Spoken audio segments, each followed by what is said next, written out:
4장 1절입니다. 4장 1절부터 17절까지 오늘 말씀은 두 개로 나눠지죠. 1절로 7절 선지자의 제자의 아내가 등장을 하는 내용이고요. 그리고 8절로 37절까지 오늘은 17절까지 끊어져 있지만 이거는 전부 다 수냄 여인하고 관계가 있는 그런 내용입니다. 그런데 재미있는 것은 이 4장 전체가 엘리사의 기적이라고 그렇게 부르는 장인데 이게 열왕기상 17장에 엘리야와 유사한 경험들이 등장을 하고 있다 하는 것이 재미있는 것이죠. 하여튼 엘리야와 엘리사 이게 열왕기상의 아주 중요한 선지자들이죠. 그래서 신약에서 구약을 이야기할 때 모세와 엘리야 이렇게 하면은 구약 성경 전체를 이야기하는 것이 돼요. 이 엘리야가 선지자의 대표이기 때문에 그 엘리야의 제자인 엘리사 이야기가 열왕기하에 중요한 위치를 차지를 합니다. 먼저 1절로 7절을 보시면 선지자의 제자의 아내가 등장을 하죠. 이제 이 사람은 과부예요. 근데 그 아내가 찾아와서 이렇게 이야기를 해요. 선지자의 제자들의 아내 중에 한 여인이 엘리사에게 당신의 종 나의 남편이 이미 죽었는데 당신의 종이 여호와를 경외한 줄은 당신이 아시는 바니이다. 그러면 자기 아내가 그 남편을 하나님을 경외하는 사람이라고 인정하는 이 모습을 우리가 좀 주목해야 할 필요가 있습니다. 사실은 인간관계에서 가장 가까운 것이 남편과 아내잖아요. 그래서 다른 모든 사람을 속일 수 있지만 아내나 남편은 속일 수가 없어요. 심지어 자식도 속일 수가 있어요.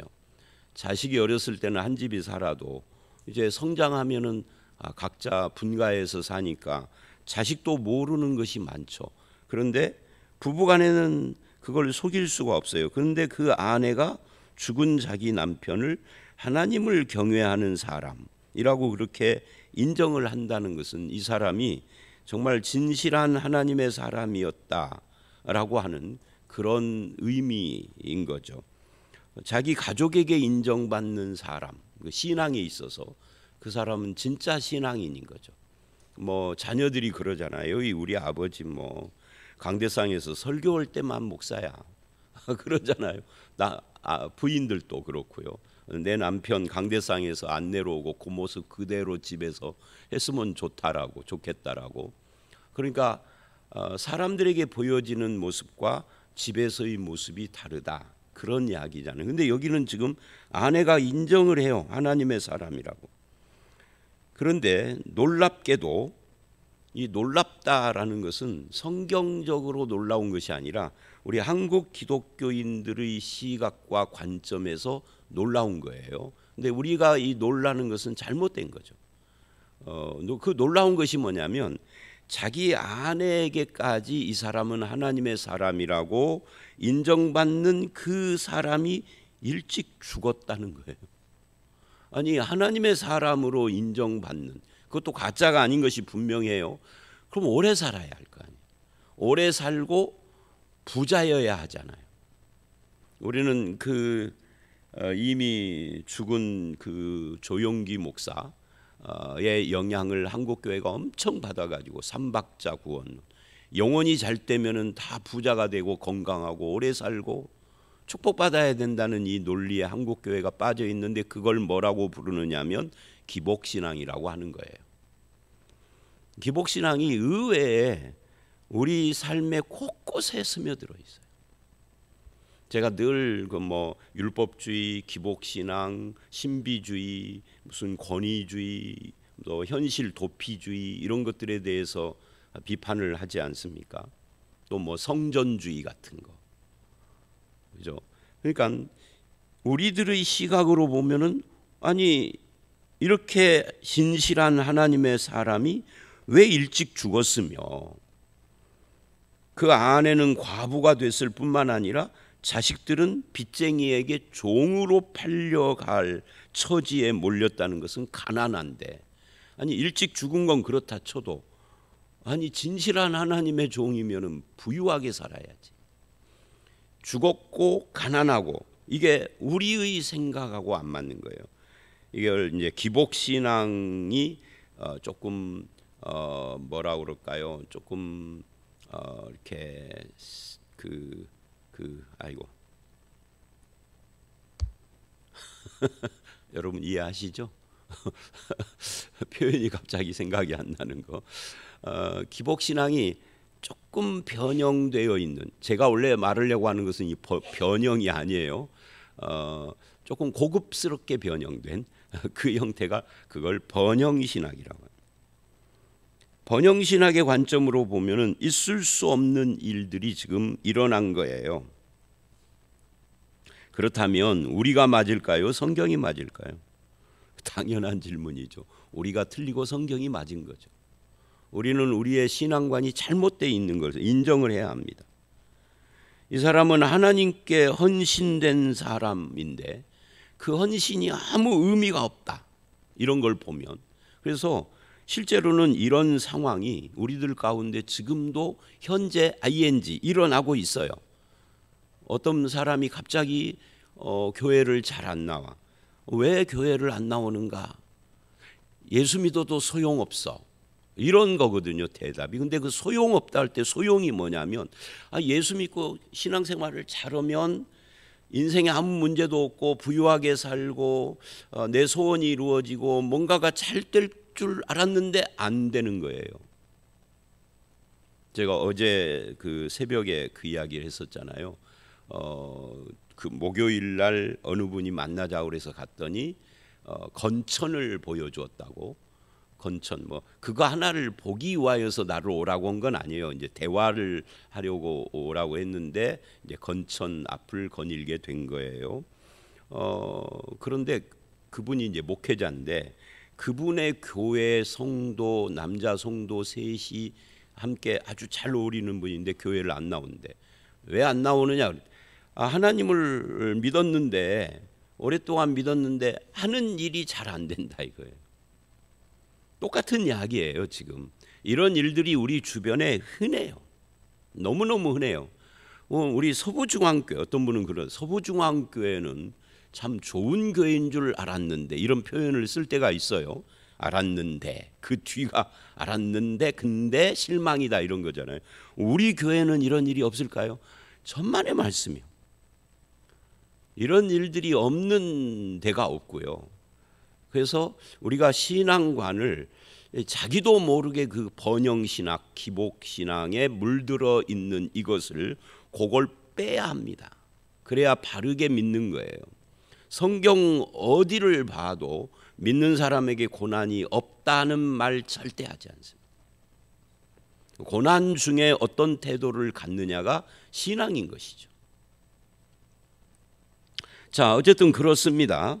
그래서 이제 체주와 하나님과 고아와 과부, 이게 이제 우리가 이런 삼각관계를 좀 생각을 해봐야 합니다. 그 2절로 7절을 보면 이제 엘리사가 그 말을 듣고 내가 너를 위하여 어떻게 하랴? 내 집에 무엇이 있는지 말하라. 그랬더니 기름 한 그릇 외에는 아무것도 없습니다. 기름 먹고 배가 부를 수도 없는 거죠. 기름이야 한 방울 쳐서 밥을 비벼 먹거나 뭐 이런 건데, 그랬더니 엘리사가 이래요. 이웃에게 가서 그릇을 빌리라. 엘리야 때하고 비슷하죠. 빈 그릇을 빌리되 조금 빌리지 말고, 그리고 문을 닫고 두 아들과 들어가서 그 모든 그릇에 기름을 부어 차는 대로 옮겨 놓으라. 그랬더니 여인이 들어가서 그렇게 했어요. 기름이 다 찼어요. 그게 이제 7절까지 쭉 해요. 6절에 보면은 그 기름이 곧 그쳤습니다. 그래서 그 여자가 엘리사에게 가서 이제 다 끝났습니다. 그랬더니 그 기름을 팔아 빚을 갚고 남은 것으로 생활하라. 아마 이때는 기름이 굉장히 비쌌던 것 같아요. 그러니까 빚을 갚을 수도 있고 남은 것으로 생활을 할 수도 있을 정도가 되는 거죠. 그러니까 아들들이 종으로 팔려갈 정도로 많은 빚을 졌는데 그걸 다 갚고도 생활비가 될 정도니까 아마 그랬던 것 같아요. 근데 이 본문에서 빈 그릇이 무엇이냐, 또는 그릇을 조금 준비하지 말고 많이 준비해야 한다, 그건 어떤 의미이냐라고 성경을 보면 돼요, 안 돼요? 여러분이 마음속으로 대답을 해보십시오. 그렇게 성경을 보면 돼요, 안 돼요? 안 돼요. 예를 들면 우리가 낮예배 때 최근에 오병이어 사건을 누가복음에서 봤잖아요. 오병은 뭐고 이 어는 뭐냐, 그렇게 보면 안 돼요, 그죠? 오병이어는 그냥 물고기와 떡이에요. 물고기와 떡이지, 오병은 5개의 떡은 무슨 뭐 구약 성경 뭐 모세오경이고 뭐 이런 식으로 보면은 안 된대. 그걸 뭐라고 부르느냐면 알레고리 해석이라고 하는 거예요. 굉장히 신비하고 은혜스럽죠. 와, 성경이 이런 거야? 와, 눈이 번쩍 뜨이네. 근데 그건 이단 같은 거예요. 이단들도 그렇게 보는 거죠. 성경은 그렇게 보는 게 아닙니다. 이 본문에서 빈 그릇은 뭘까요? 아니, 여러분, 빈 그릇 모르세요? 빈 그릇은 빈 그릇이에요. 비어 있는 그릇 모르세요? 아시죠? 기름은 뭘까요? 기름은 성령일까요? 아니요, 기름이요, 밥에다가 음식에다 쳐서 비벼 먹는 그 기름 맛나게 하는, 그걸 채우는 것은 뭘까요? 성령을 채우는 거예요? 기도를 채우는 거예요? 아니, 그냥 빈 그릇에다 기름 채운다고요. 많이는 뭘까요? 여러 개라고요, 여러 개. 조금은 적게고요. 아니, 한글 모르세요? 아니, 여러분에게 내가 야단치는 것이 아니에요. 지금 우리나라에서 행해지는 잘못된 성경을 제가 비꼬아서 말하고 있는 겁니다. 그죠? 여러분이 무슨 죄예요? 여러분이 그러지는 않았어요. 근데 여러분이 들을 때 와, 신기하네. 빈 그릇이 그런 의미야? 조금과 많이가 그런 의미야? 라고 하면 안 된다고요. 국어 읽듯이 읽으세요. 뭐 영적으로 쩍쩍 그러지 말고. 영적으로 하는 사람 주의하셔야 돼. 글을 글로 읽어야지 뭔 영적으로 읽어요. 자, 그래서 이걸 가지고 어떤 사람들이 어떻게 해석을 하느냐면, 빈 그릇을 많이 준비하라 그랬더니 입을 넓게 벌리고 크게 벌려라, 그렇게 해석을 하니까 사람들이 아멘 했단 말이죠. 그건 이단, 우리가 암 할 때 그 암으로 진행되기 전 뭐 초기 뭐라고 무슨 뭐라고 하는 표현 하잖아요. 그런 것처럼 아직 2단은 아닌데 2단으로 가는 문이 좀 열려 있는 상태예요. 어디서 거기 성경에서 그런 걸 말한다는 거예요, 지금. 전혀 그런 건, 그건 완전히 무리한 억지 해석입니다. 너무 영적 하다 보니까 이상한 해석을 하는 거예요. 오히려 과부와 고아의 하나님, 이게 오늘 본문의 초점입니다. 또 강구하는 여자에게 응답하시되 풍성하게 해주시는 하나님, 그 하나님의 긍휼, 하나님의 은혜, 가난한 하나님의 종의 가정에게 은혜를 베풀고 긍휼을 베푸시는 그 가난한 자의 하나님, 이게 이 본문이죠. 그래서 엘리사를 통하여서 이 가나안에서 종으로 팔릴 수밖에 없는, 하나님을 잘 믿었으나 일찍 죽은 그 가장의 가족을 돌보는 하나님, 그걸 지금 보여주는 거예요. 그렇다면 그런 하나님을 믿는 사람 엘리사도 고아와 과부와 가난한 자와 연약한 자를 긍휼히 여기는 삶을 살아야 하는 것이죠. 또 하나님은 헌신을 외면하지 않으시는 분이다 하는 것도 보여주고 있는 것이죠. 당장에는 하나님께 헌신한 삶의 결과가 이거냐 하고 원망도 하고 불평도 했겠지만, 하나님은 그들을 잊지 않으셨다 하는 것을 보여주기도 한다 하는 이야기입니다. 자, 그런 의미에서 우리는 오늘 이 본문에서 크게 두 가지를 보는 거예요. 하나님을 잘 믿은 사람도 일찍 죽을 수도 있고 가난할 수도 있고 고난이 있을 수도 있고 어려움이 있을 수도 있고 얼마든지 그런 것이 있을 수 있다. 그거 가지고 낙심하거나 하나님을 의심하거나 신앙이 흔들리거나 어리석은 그런 삶을 살면은 안 된다. 그 다음에 우리가 믿는 하나님은 고아와 과부의 하나님이고 그들을 긍휼히 여기시는 하나님이시다. 그래서 하나님의 종인 엘리사나 하나님을 믿는 우리도 똑같이 그런 고아와 과부, 가난한 자, 연약한 자를 돌보는 하나님을 믿고 그렇게 우리도 살아야 한다 하는 것을 보여준다 하는 말입니다. 그 다음에 두 번째 사건 8절로 37절인데 오늘은 이제 17절까지죠. 여긴 수넴 여자 사건이에요. 하루는 엘리사가 수넴에 갔는데 거기에 한 귀한 여인이 늘 강권하여 음식을 대접을 해요. 귀한 여인이라고 한 거 보니까 앞에 나오는 1절로 7절의 과부하고는 완전히 반대쪽에 있는 이 귀한 여인이라는 말은 그가 귀족이든지 부자든지 사회적인 어떤 지위가 있는 그런 사람일 것이다. 그런 사람의 아내다 하는 이야기예요. 자, 그러면 우리가 여기서 또 이런 질문을 해봐요. 그 가난한 선지생도의 아내에게는 남편이 일찍 죽고 가난해진 이 문제, 인생의 문제가 있어요. 뭐 귀한 여인에게는 인생의 문제가 없을까? 여러분이 생각하는 현대 한국 사회에서 귀한 사람은 누굴까요? 예를 들면 재벌 회장이라든지 재벌의 무슨 이사들이라든지 아니면은 국회의원, 장관, 대통령 이런 사람들은 인생의 문제가 없을까요? 아니죠. 그건 우리가 착각하는 거죠. 겉모습만 보고. 제가 가끔 외부에서 이제 다른 목사님들이나 이런 분들하고 이야기를 하다 보면 목사님 교회에도 그런 일이 있어요. 그런 분들이 있어요.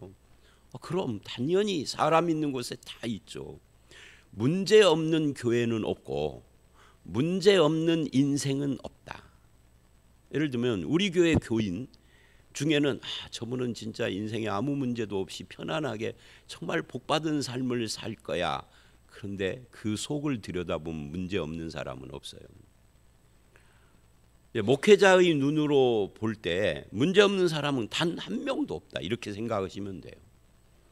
자, 그래서 1절로 7절은 물질이 가난하고 남편이 죽고 아들들이 종으로 팔릴 처지에 몰린 이 과부, 그는 돈 문제, 빚 문제에 시달려요. 근데 거기에는 하나님이 고아와 과부의 하나님으로 등장을 해서 가난한 자에게 응답하시고 은혜를 베푸시는 그런 분이셨어요. 그러면 8절로 37절은 반대로 귀한 여인이에요. 남편은 늙고 아들은 없어요. 벌써 딱 이 귀한 여인도 겉모습과 달리 문제가 있구나 하는 것이 딱 드러났잖아요. 앞에 나오는 과부는 돈에 시달려요. 그런데 이 귀한 여인은 돈에 시달리지는 않아요. 그 대신에 뭐가 있을까요? 남에게 말하지 않는. 이제 엘리사가 물어봐요. 뭘 구하느냐? 나는 구할 것이 아무것도 없어요. 나는 편안한 인생이에요. 그런데 사실은 그거는 자기 속에 있는 거 감춘 거죠. 마음의 고통이 있죠. 마음의 고통. 왜냐하면 요즘 현대 21세기와는 달리 지금부터 한 3, 40년 전까지만 해도 아들이 없는 사람들은 굉장히 고통스러웠어요. 근데 그거보다 훨씬 더 앞에 지금부터 막 이 엘리사 시대에는 지금부터 막 거의 3,000년 전이잖아요. 2,500년 전, 2,700년 전. 그때는요. 우리나라가 단군 시대요. 그때 이 중동 지방에는 아들이 없다라는 것은 저주받은 인생이라는 뜻이었어요. 그리고 마음의 고통이 얼마나 심했겠어요. 어쩌면 이 여자는 그 사무엘상에 나오는 한나처럼, 한나의 남편은 아내가 둘이었어요. 그런데 이 여자의 남편은 혹시 성경에는 그런 말 않지만 아들을 얻으려고 첩을 두지는 않았을까? 그러면 이제 고통이 더 심한 거죠. 어쨌든 그거는 잘 안 나오니까 말을 할 수가 없지만, 아들이 없다라고 하는, 아니 딸도 없었을 거예요 아마. 자식을 못 낳는다라고 하는 이 인생의 어마어마한 이 마음의 고통을 지고 살고 있는 사람이다. 그러니까 이런 이야기입니다. 하나님은 고아와 과부와 가난한 자와 연약한 자의 하나님이라는 것은 그들만의 하나님이라는 뜻은 아니다. 그들의 하나님도 되신다는 뜻이다. 하나님은 가난한 자와 연약한 자의 하나님이면 부자의 하나님은 아닌가요? 아니죠. 예를 들면 사도행전의 바나바는 굉장히 부자예요. 그래도 하나님을 잘 믿어요. 예수님을 잘 믿어요. 바나바의 하나님도 되는 것이죠. 부자의 하나님도 돼요. 한국 사회는 이 문제가 심각합니다. 사회, 교회가 아니라 사회로 가면 가난한 자는 선한 자고 부자는 악한 자인 것처럼 말하는 우리나라의 이분법, 이게 아주 심각해요. 자, 어쨌든 하나님은 양자를 존귀한 여인이나 과부나 동일하게 그렇게 대하세요. 귀족의 하나님도 되시는 거죠. 그래서 우리 사회가 이렇게 빈 불을 나눠 가지고 양극화를 자꾸 부추기면서 서로 미워하게 하고 이렇게 하는 것은 성경적이지도 않고 하나님의 뜻도 아니다 하는 것을 알 수가 있습니다. 부자와 가난한 자를 부추겨서 증오하게 하는, 그렇게 만드는 것은 악한 거다. 우리는 이 정치인들이나 사회학자들의 그런 궤변과 그 요사스러운 언어와 글과 이런 것들에 의하여서, 요즘은 이제 한 가지 추가가 되죠. 글과 말과 한 가지 영상 같은 이런 것들에 의하여서 현혹돼 가지고 하나님을 오해하거나 기독교 신앙을 오해하면 안 됩니다. 물론 성경은 분명히 과부와 고아, 가난한 자와 연약한 자의 하나님이라는 것을 확실하게 해요. 그럼 반대쪽의 사람들은 하나님이 아니냐 하는 것을 물어야 한다는 거죠. 그렇지 않아요. 그래서 믿는 사람들은 사람들을 이렇게 나눠놓고 증오하게 하는 일에 동참하면 안 돼요. 하나님은 부자도 불쌍한 죄인일 뿐이고 하나님이 보시기에는 가난한 자는 뭐 말할 것도 없고요. 자, 그래서 8절로 16절에 이 선지자를 대접하는 수넴 여인과 그것에 보답하는 엘리사 이야기예요.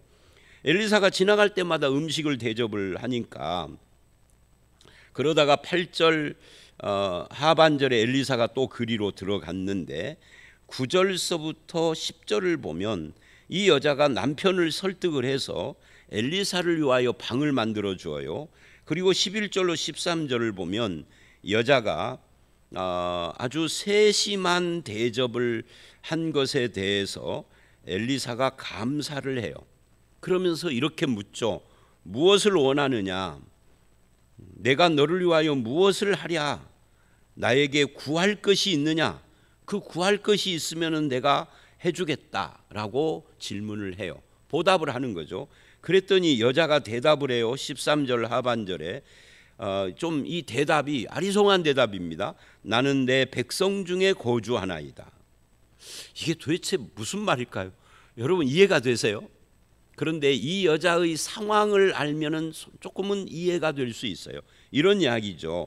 이 여자는 지금 자녀가 없는 고통을 앓고 있고, 그 자녀가 없는 고통은 오늘날의 사람들과는 다른 거라고요.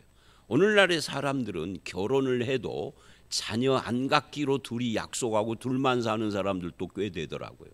뭐 바람직한 거라고 보기는 좀 그렇지만 뭐 사정이 있겠죠. 그런데 이 고대 세계에는 일부러 자녀를 안 갖는 사람이 없을 뿐만 아니라 자녀가 없으면 저주받은 사람이라고 손가락질 당하고 마음의 고통이 있다 그 말이에요. 그러니까 엄청난 이 고통이 그에게 있는데, 그녀에게 있는데 이것을 승화시킨 거예요. 하나님의 백성들 중에 거하는 삶이라고 자기는. 그러니까 자기 문제는 아들이 없는 거잖아요. 자녀가 없는. 근데 자녀가 없지만 우리 교회 식구들이 다 내 형제고 자녀들이고 나보다 나이가 10살 아래인 사람들은 다 내 자식으로 생각합니다. 이러고 있는 거나 똑같은 거예요. 그러니까 그 고통을 승화시켰다 그 말이에요. 그래서 하나님의 백성들 중에 거하는 것을 나는 복으로 알고 자족합니다. 하나님을 섬기는 것을 기쁨으로 생각합니다. 아니, 하나님의 종인 엘리사를 섬기는 것으로 나는 만족합니다. 뭐 이런 의미로 말을 한 거죠. 그러니 엘리사가 뭐를 해주고 싶어도 해줄 수가 없잖아요. 원하는 것이 없으니까. 그러면 엘리사가 그를 위하여 무엇을 하여야 할까 하고 고민을 하니까 옆에 있는 게하시가 대답을 해요. 이 여자가 아들이 없고 남편은 늙었습니다라고 딱 핵심을 짚은 거죠. 다시 부르라. 그리고는 이제 16절에 이 게하시를 통하여서 사정을 안 엘리사가 이야기를 합니다. 한 해가 지나 이때쯤에 내가 아이를 안으리라. 근데 여자가 아이고 감사합니다 그러지 않고 놀리지 마십시오. 남편은 늙었고, 남편이 늙었으니까 여자도 젊은 축은 아니겠죠. 그런데 무슨 아들을 낳고 이건 저의 사정을 알고 놀리시는군요. 속이는군요. 속인다는 말은 놀린다는 말이죠. 그렇게 반응을 한 거예요. 그런데 17절을 보니까 그 이듬해에 이 여자가 과연 잉태해서 아들을 안게 됐다 하는 걸로 오늘 말씀이 마무리가 됩니다. 물론 이걸로 마무리가 안 됐어요. 내일 말씀 18절 이하의 이야기가 이어져요. 그런데 여기까지 마무리를 해요. 자, 그래서 이 결론이 뭐냐면 하나님은 아까 말씀드린 가난한 자에게 은혜를 베푸시는 하나님이고 그런 만큼 존귀한 자에게도 뭐예요? 은혜를 베푸시는 하나님이다. 사람은 하나님 앞에 다 똑같다. 믿음의 사람, 그리고 헌신의 사람, 또 섬기는 사람, 그리고 이 여자는 섬기는 사람일 뿐만 아니라 자족하는 사람이죠. 아까 과부는 믿음의 사람이고 헌신의 사람이었잖아요. 근데 여기는 섬기는 사람이고 나는 하나님의 백성 중에 거한다라고 자족하는 사람인데 양쪽의 그 믿음과 섬김과 이런 것들을 하나님은 뭐 했어요? 외면하지 않으셨다 하는 것을 보여주는 겁니다. 겉으로 드러난 고통인 과부의 가난, 겉으로 드러나지 않는 숨어있는 마음의 고통, 이것까지도 하나님은 다 외면치 않고 은혜를 베풀어 주시고 해결해 주신 그런 하나님이다 하는 것을 말하고 있는 겁니다. 우리는 이런 것을 통하여서 열왕기가 열 왕들의 이야기인데 엘리야와 엘리사라고 하는 이 선지자들이 차지하는 분량이 굉장히 많아요. 선지자들이 왜 여기에 등장을 하느냐 하는 것을 이해를 해야 합니다. 결국 하나님은 어떤 분이냐를 말해주고자 하는 것입니다. 저와 여러분의 하나님은 어떤 분이십니까? 여러분은 1절로 7절에 해당되는 그런 삶을 사십니까? 여러분의 하나님이세요.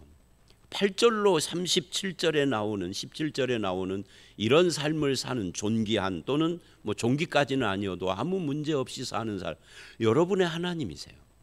우리가 진실하게 하나님을 믿는 것이 중요하다. 그리고 하나님을 믿는다면 사람을 사랑하고 섬기고 베풀고 하는 삶을 살아야 한다 하는 것으로 우리가 신앙에 반응을 해야 하는 것입니다. 저와 여러분이 그런 하나님을 모시고 사는 자답게 살아가는 성도들이 되시기를 주의 이름으로 축원합니다. 함께 기도하겠습니다. 하나님 아버지, 하나님, 우리가 믿는 하나님은 고아와 과부의 하나님, 가난한 자와 연약한 자의 하나님이실 뿐만 아니라 마음이 고통하는 존귀한 자의 하나님도 된다라는 것을 봤습니다. 아버지 하나님, 하나님은 섬기는 자의 그 섬김을 기억하고 헌신하는 자의 그 헌신도 기억하시는 하나님이신 것을 믿습니다.